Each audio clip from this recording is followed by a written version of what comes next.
여러분 안녕하십니까? 10월 17일 화요일 넘치는 우리 교회 매일 묵상 시작하도록 하겠습니다. 오늘 본 말씀은 열왕기상 17장 8절부터 24절까지 말씀입니다. 어제 말씀을 통해서 이제 엘리야가 등장하는 것을 보았습니다. 아주 죄악이 극악했던 아합을 심판하기 위해서, 그리고 이스라엘을 심판하기 위해서 하나님께서 엘리야를 통해서 수년 동안 비가 내리지 않게 하겠다라는 심판을 선포하셨고, 엘리야는 그릿 시냇가로 가서 잠시 쉬고 있었죠.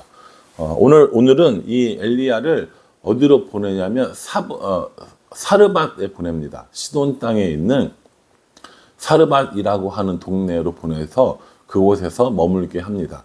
그 사르밧에 가보면 그 과부가 한 명 있을 것인데, 그 과부를 통해서 너에게 음식을 먹게 하겠다라고 하시면서 엘리야를 인도하시는 모습을 보게 됩니다.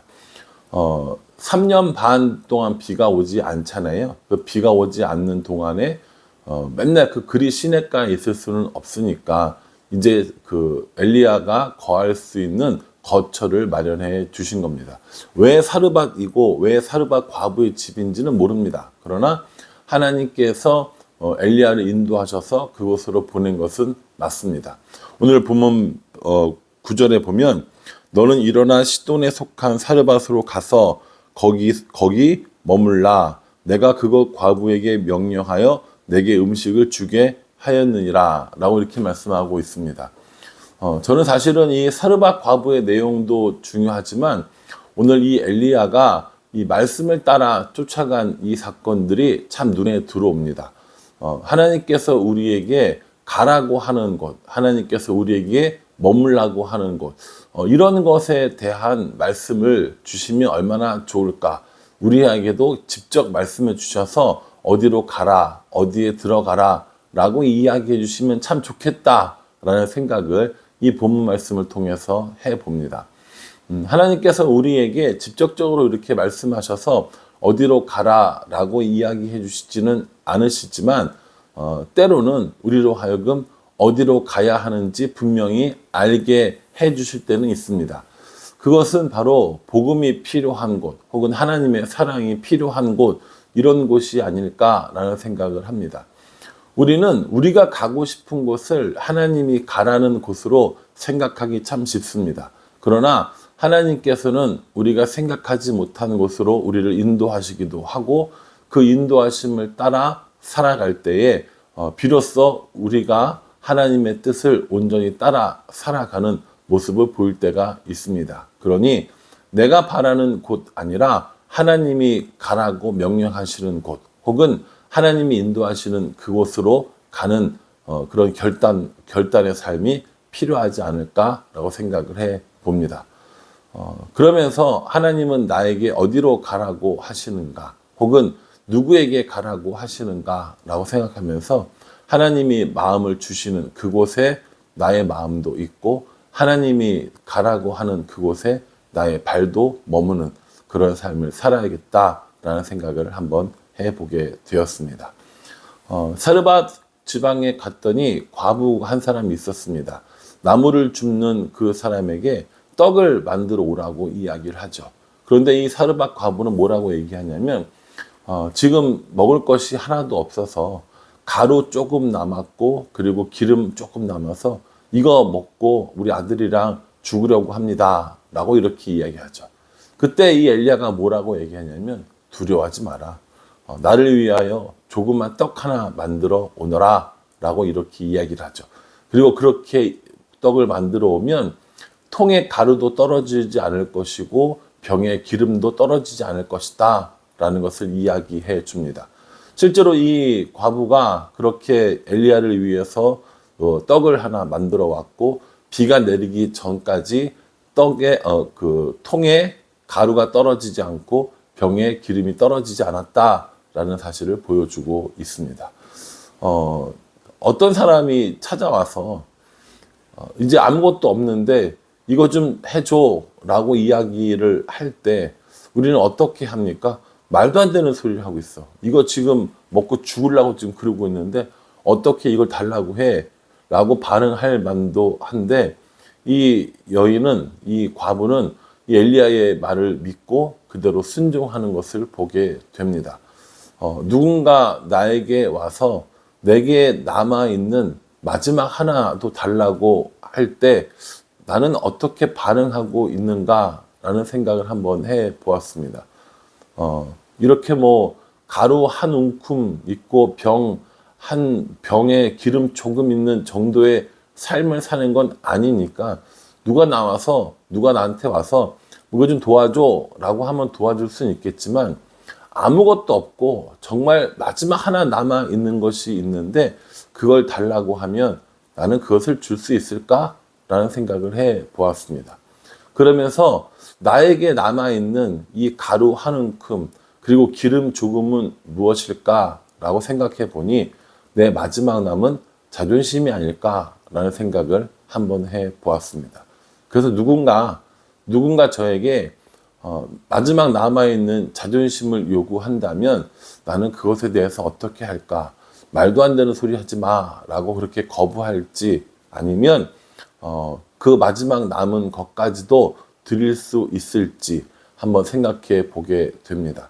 아무나 그런 건 아니죠. 여기서 지금 엘리야는 하나님의 사람이기 때문에 하나님의 요구인 겁니다. 하나님이 저에게 너의 마지막 남은 자존심을 날 위해 줄 수 있겠니? 라고 물어보실 때, 하나님, 저는 자존심 없으면 살 수 없습니다. 그러니 이것만큼은 가져가지 마세요. 라고 이야기하려고 생각하고 있는 것은 아닌지, 혹은 너에게 마지막 남은 이것을 날 위해 소비할 수 있겠니? 라고 물어보실 때, 그것이 무엇이든지 간에 내가 그걸 하나님께 드릴 수 있는 믿음이 있는가, 또 그 순종함이 있는가 한번 생각해 보게 됩니다. 때로는 하나님이 더 큰 것들을 주시기 위해서 우리에게 남아있는 마지막 것 하나도 요구하실 때가 있습니다. 우리를 괴롭히기 위해서도 아니고, 우리를 힘들게 하기 위해서도 아니고, 우리에게 더 큰 것을 주기 위해 하나님을 신뢰하는가를 보고자 하시는 마음 때문이 아닐까 생각을 합니다. 그러니 하나님께서 저에게 남아있는 마지막 그 무엇인가를 요구하실 때, 네, 그렇게 하겠습니다. 하나님을 위해서라면 그렇게 하겠습니다.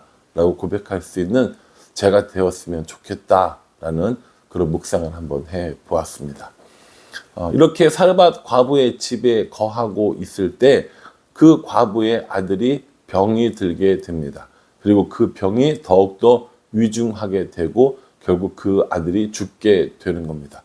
이때 이 여인은 하나님의 사람이라고 고백하며 엘리야를 책망하게 됩니다. 18절 말씀 보십시오.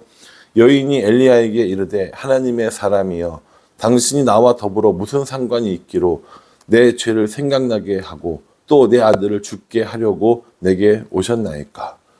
그러니까 이 여인은 단순히 이 아들이 죽은 것이 그냥 뭐 이렇게 아파서 죽었다거나 이런 문제가 아니라 어떤 의미가 있는 죽음이라고 생각했던 것 같습니다. 그래서 엘리야에게 왜 내 죄를 생각나게 하시고 내 아들을 데리고 가십니까? 라고 이야기를 하는 거죠. 따지고 보면 이것이 어떻게 엘리야의 책임입니까? 아이가 아픈 건 엘리야와는 아무런 관계없는 것이죠. 그런데 그 여인은 그렇게 받아들이지 않고 어떤 의미가 있음을 엘리야에게 이야기했던 겁니다. 엘리야가 이 이야기를 듣고 뭐라고 이야기하냐면 20절에 여호와께 부르짖어 이르되 내 하나님 여호와여, 주께서 또 내가 우고하는 집 과부에게 재앙을 내리사 그 아들이 죽게 하셨나이까 하고 이렇게 말씀하고 있습니다. 저는 여기서 되게 재밌는 표현을 하나 발견했는데 그게 또라는 말입니다. 주께서 또 내가 우고하는 집 과부에게 이렇게 얘기하거든요. 그럼 이전에 또 이런 일이 있었다는 얘기예요? 없었죠. 이런 일이 언제 있었습니까?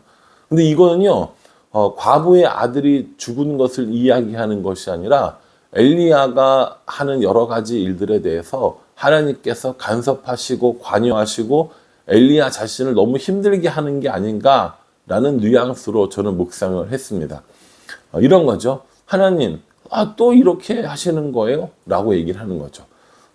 하나님, 이 아합에게 그렇게 어려운 이야기를 왜 저한테 시키시는 거예요? 왜 저한테 그리스로 가라고 하시는 거예요? 라고 하는 불평 아닌 불평 이런 것들을 여러 번 하나님 앞에 이야기한 것이 아닌가. 그래서 다시 한번 이야기합니다. 하나님, 제가 이 사르밧 과부의 집에서 잘 지내고 있는데 또 저를 이렇게 어렵게 하십니까? 라고 하고 있는 것은 아닌가? 라는 생각을 해 보았습니다. 이건 뭐 주석을 참고한 것도 아니고 제가 묵상하면서 또라는 단어가 눈에 들어왔기 때문에 해본 묵상입니다. 물론 뭐 잘못된 묵상일 수도 있고 다른 의미일 수도 있겠지만 하나님은 저에게 또라는 이런 이 단어를 묵상하게 하셨습니다. 가끔 저도 이런 고백을 할 때가 있거든요. 하나님 또 이렇게 어렵게 하시나요? 또 이렇게 마음 상하게 하시나요? 하나님 또 이렇게 저를 힘들게 하시나요? 라고 이야기할 때가 있기 때문입니다.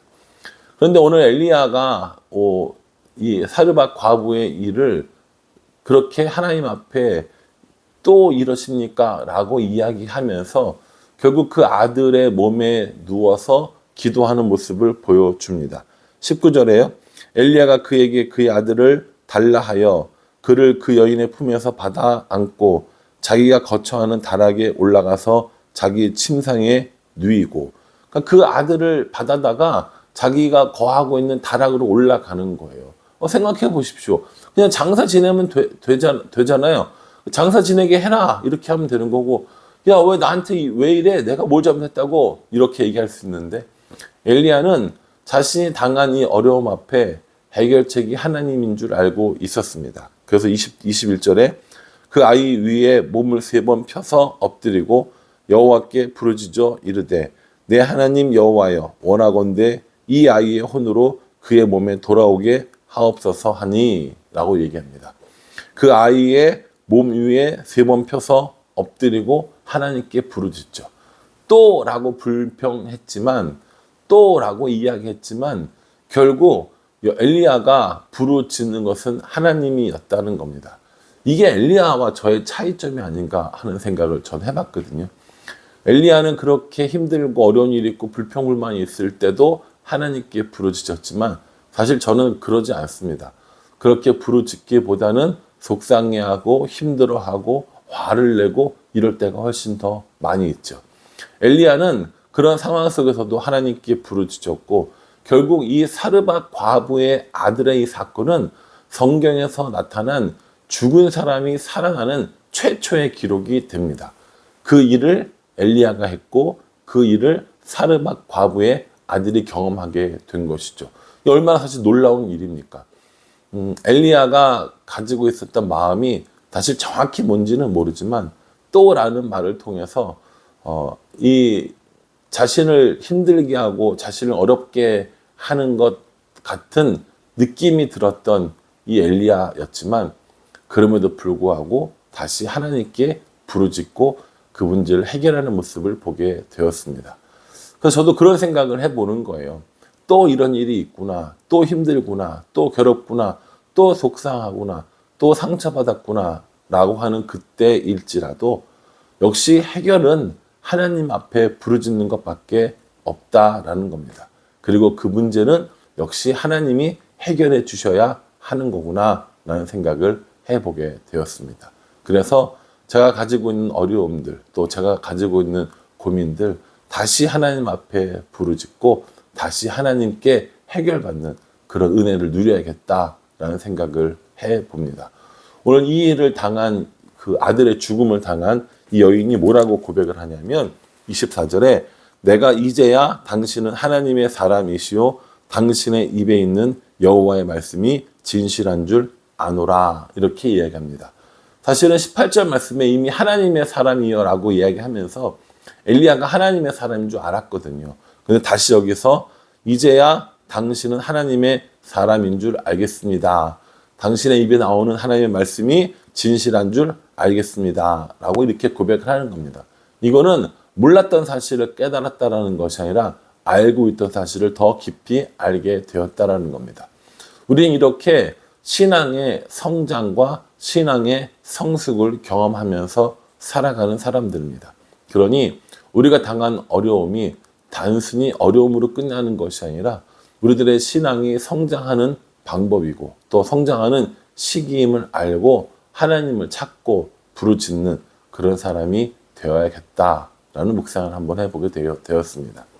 사랑하는 성도 여러분, 저도 그렇고요, 여러분들도 그렇고요, 당하고 있는 여러 가지 어려움들이 분명히 있습니다. 또 이런 일이 생겼어 라고 할 때도 있을 겁니다. 그럴 때 그럼에도 불구하고 역시 우리가 부르짖어야 할 것은 하나님이고 문제의 해결은 하나님으로부터 온다는 사실을 기억하고 하나님께 기도하고 하나님의 뜻을 구하는 저와 여러분들이 되었으면 참 좋겠습니다. 저도 그렇게 하려고 애쓸 거고요. 여러분도 그렇게 하기를 애쓰는 우리 모두가 될 수 있기를 주님의 이름으로 축복합니다. 기도하겠습니다. 하나님, 엘리야와 사르밧 과부의 모습을 보면서 우리에게 주시는 하나님의 계획하심을 또 인도하심을 다시 한번 살펴보게 됩니다. 말씀을 따라가는 삶, 그리고 그 말씀에 순종하는 삶을 살도록 도와주시고 어렵고 힘든 일이 있을 때 그것이 반복되어진다 할지라도 여전히 우리를 보호하시고 인도하시고 문제를 해결하시는 분이 하나님이심을 알고 하나님을 의지하며 나아갈 수 있도록 도와주시옵소서.